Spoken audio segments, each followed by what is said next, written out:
सोचा था खत्म हो गया है, लेकिन ये वायरस का गेम अभी बाकी है मेरे दोस्त। इंडिया में एक बार फिर से मच गया है कोविड-19 का हंगामा और इस बार विलेन है जेन.1 वेरिएंट। ये ओमिक्रॉन का अपग्रेडेड वर्जन है, नए फीचर्स के साथ, नए सिम्टम्स के साथ, और हो सकता है ये और भी ज्यादा खतरनाक हो। केरला से शुरुआत हो चुकी है, लेकिन क्या ये पूरे देश में फैलने वाला है और क्या इसके सिम्टम्स होने वाले हैं? क्या आपको दोबारा मास्क पहनना पड़ेगा?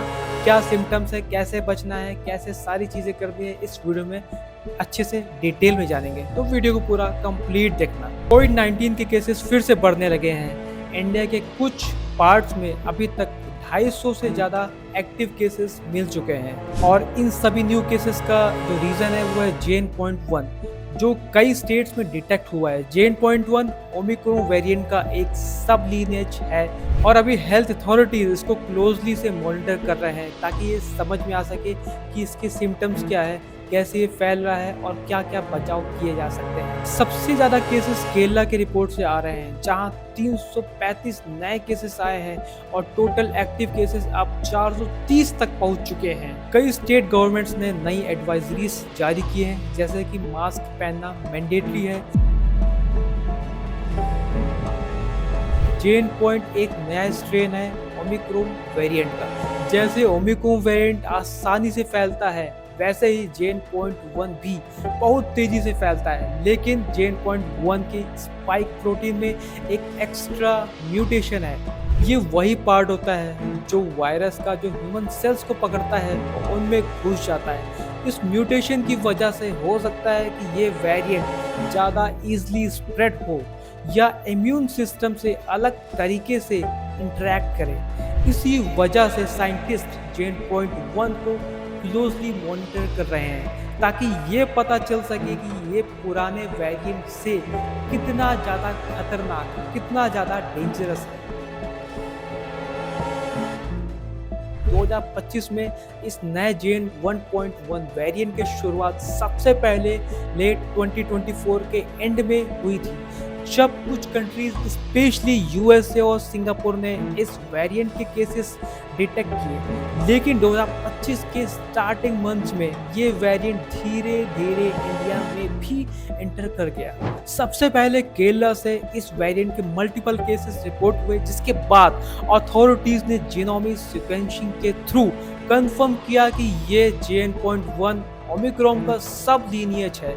ये वेरिएंट स्पाइक प्रोटीन में एक नई म्यूटेशन के साथ आया है, जिससे कि ये इम्यून सिस्टम को पूरी तरीके से खराब कर देगा और बहुत ही तेजी से ये स्प्रेड भी हो रहा है। जनवरी 2025 के आसपास केरला में केसेस बढ़ने लगे। पहले लग रहा था माइल्ड है, लेकिन जब देखते देखते कुछ ही एक्टिव केसेस हो गए तो कंसर्न बढ़ गया। महीने में 400 प्लस। फिर दिल्ली, महाराष्ट्र, कर्नाटक जैसे स्टेट्स में भी कुछ आइसोलेटेड केसेस रिपोर्ट्स हुए। हेल्थ मिनिस्ट्री ने इस वेरिएंट को अंडर सर्विलांस रख दिया और मास्किंग, टेस्टिंग और हॉस्पिटल प्रिपेयरनेस पर ध्यान देना शुरू किया है। तो जेन.1 की वेरिएंट के सिम्टम्स मोस्टली ओमिक्रॉन जैसे ही है, लेकिन हर इंसान में ये अलग अलग भी हो सकते हैं। तो क्या क्या सिम्टम्स हो सकते हैं, ये है बैकग्राउंड। जैसे कि आपको हल्का सा फीवर हो सकता है, कुछ टाइम तक रहेगा। कई लोगों को हल्की सी थकान सी लगेगी, हल्का सा बुखार सा महसूस होगा, ठीक है। दूसरा सिम्टम है कफ खांसी, ड्राई खांसी भी हो सकती है और थोड़ा सा कफ वाली खांसी भी हो सकती है, ये भी एक सिम्टम हो सकता है। तीसरा सिम्टम हो सकता है सोर थ्रोट, गले में जलन या दर्द। ये मोस्टली शुरुआती लक्षण होते हैं। कई लोगों में पहले गले में जलन या खराश होती है। चौथा यहाँ पे हो सकता है रनी या ब्लॉक नोज, नाक बहना या जुकाम टाइप का होना। बिल्कुल कॉमन कोल्ड जैसे सिम्टम्स, नाक बहने लगती है या बंद होना जैसा महसूस होता है।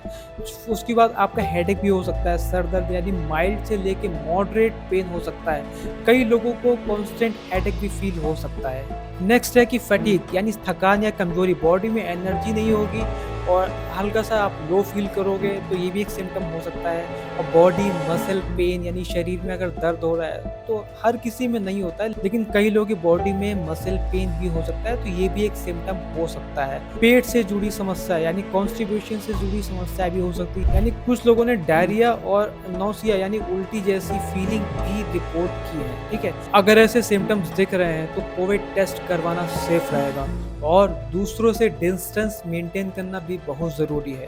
हेल्थ अथॉरिटीज इस वेरिएंट को क्लोजली मॉनिटर कर रहे हैं। क्या JN.1 वेरिएंट तेजी से फैल रहा है, ज़्यादा डेंजरस है? तो रिपोर्ट्स के अकॉर्डिंग JN.1 वेरिएंट पुराने वेरिएंट्स के कंपैरिजन में थोड़ा सा ज़्यादा तेजी से फैल रहा है और इसका रीज़न है कि इसके स्पाइक प्रोटीन में एक यूनिक सा म्यूटेशन है जो इस वेरिएंट को और ज़्यादा कॉन्टेजियस बना सकता है और ज़्यादा डेंजरस बना सकता है। ये वेरिएंट ज़्यादा लोगों तक पहुंच सकता है, लेकिन अभी तक ज़्यादा जानलेवा केसेस अभी तक नहीं आए हैं। ज़्यादातर केसेस माइल्ड ही होते हैं, जैसे कि बुखार, सोर थ्रोट, थकान वाले सिम्टम्स। तो रिकवरी टाइम कितना लगता है? ज़्यादातर लोग 5 से 7 दिन के अंदर रिकवर हो जाते हैं, स्पेशली जो माइल्ड सिम्टम्स वाले होते हैं। लेकिन रिकवरी टाइम डिपेंड करता है बहुत सारे फैक्टर्स पे। पहला फैक्टर है कि आपका अगर एज यानी बुजुर्ग लोगों में ये थोड़ा सा ज़्यादा टाइम तक रह सकता है। अगर आपका लेकिन इम्यून सिस्टम स्ट्रॉन्ग है तो ये जल्दी आप रिकवर हो जाओगे।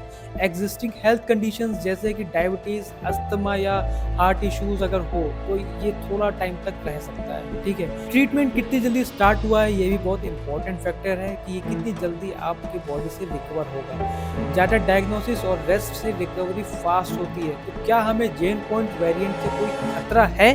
ज़रूरी नहीं है कि हर किसी इंसान को डायरेक्ट खतरा हो, लेकिन इग्नोर भी नहीं करना चाहिए। आइए इस पे थोड़ा डिटेल में बात करते हैं।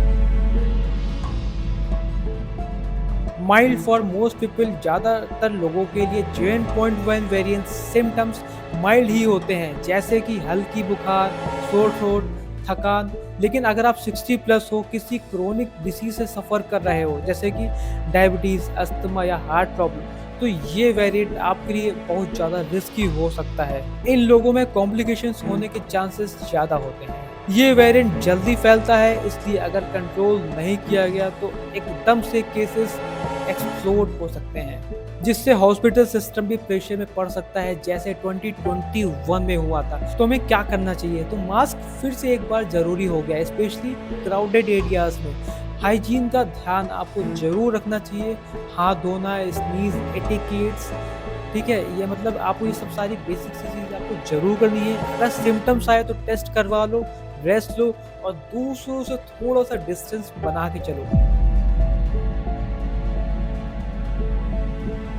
खतरा सबके लिए नहीं है, लेकिन केयर सबको जरूरी है। वायरस सीरियस हो या ना हो, लेकिन हमारा एटीट्यूड सीरियस होना चाहिए, ताकि कल ना लॉकडाउन लगे, ना हॉस्पिटल भर जाए और ना ही किसी माँ के बेटे या किसी बच्चे के पिता उनसे बिछड़ जाए। सोचो मत, बस सिंपल सी केयर अपनाओ। आज की छोटी जिम्मेदारी कल किसी की जिंदगी बचा सकती है। और अगर आप चाहते हो कि ये अवेयरनेस ज़्यादा तक लोगों तक पहुँचे तो इस वीडियो को ज़्यादा से ज़्यादा स्प्रेड करो, ज़्यादा से ज़्यादा इस वीडियो को शेयर करो, सो डैट ज़्यादा लोग अवेयर हो सके और अभी स्टार्टिंग स्टेज में ही आप इस चीज़ को कंट्रोल कर सके। सो वीडियो अच्छा लगा हो वीडियो को लाइक करो, चैनल को सब्सक्राइब करो। मिलते हैं नेक्स्ट वीडियो में। Thank you so much.